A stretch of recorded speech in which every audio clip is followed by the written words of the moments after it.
ଡୁଗୁକୁ ଦେଖ କେମିତି ହଉଛି ଦେଖ। ସେ ଫୋନ୍ ଦେଖିବ।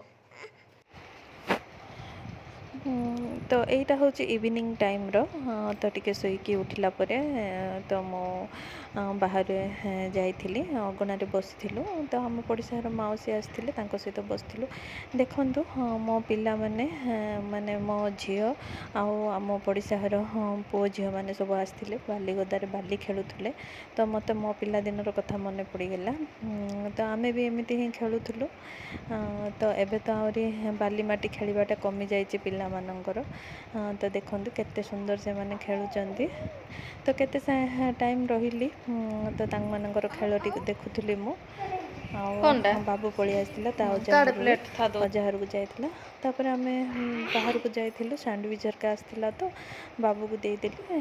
ସ୍ୟାଣ୍ଡୱିଚ୍ ହେରିକା ଖାଇଲେ ସେମାନେ। ସ୍ୟାଣ୍ଡୱିଚ୍ ଆଉ କୁକିଜ୍ ଏସବୁ ଆସିଥିଲା, ଆଉ କେକ୍ ଆସିଥିଲା। ଆଉ ମୁଁ ଜୁଡ଼ି ସପ୍ରୁ କିଛି ସାମାନ ଆଣିଥିଲି, ସପିଂ କରିବା ପାଇଁ ଯାଇଥିଲି।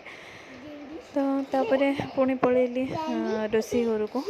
ରିଲ୍ କେତେଟା ବନେଇଲି, ତାପରେ ରୋଷେଇ ଘରକୁ ଗଲି। ତ ଡାଲି କରିଥିଲି, ଆଉ ଡାଲି ଫୁଟଣ କରିଦେଉଥିଲି। ତ ଡାଲି ଫୁଟଣ ହେଲା ପରେ ତାକୁ ରଖିଦେଲି।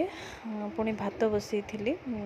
ତ ତାପରେ ମୁନିଗା ଆଉ ସେ ପଦ୍ମ ନାଡ଼ ଯେଉଁଟା, ତାକୁ ମୁଁ ପିଠଉ ଭଜା କରିଥିଲି।